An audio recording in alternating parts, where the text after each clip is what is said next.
Hi, today I'm going to go through the step paddle turn, the paddle turn.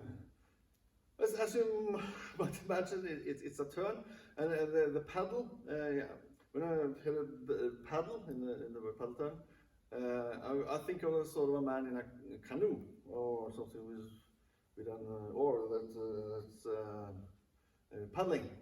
So it's sort of the same, sort of the same.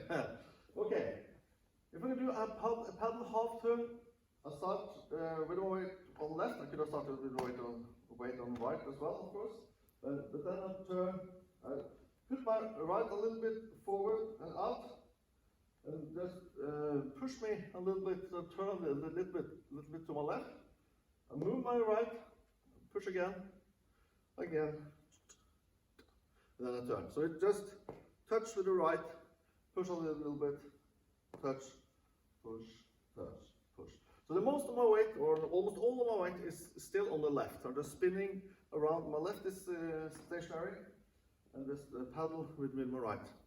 Of course, I can style it up a little bit. So I can do something with my hips as well to make it more stylish. But the point is the same. Most of my weight. Okay, if I do the styling, I'll put a little bit more weight on my right.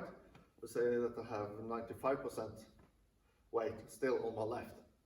So but the easiest is just touch, push, touch, push, touch, push. So just push me around with my right. Or if I do with my left, it's the same. Touch, push, touch, push. Yeah. So that's in my opinion the paddle turn. I see some also describe it as paddle turn when I do step forward, have a weight change, and turn a quarter, step forward, turn a quarter. But in my opinion, that's a pivot quarter turns. Step forward, I pivot a quarter, and change weight to back of my left. So weight right, yeah. That's, as I said, in my opinion, that's pivot turns.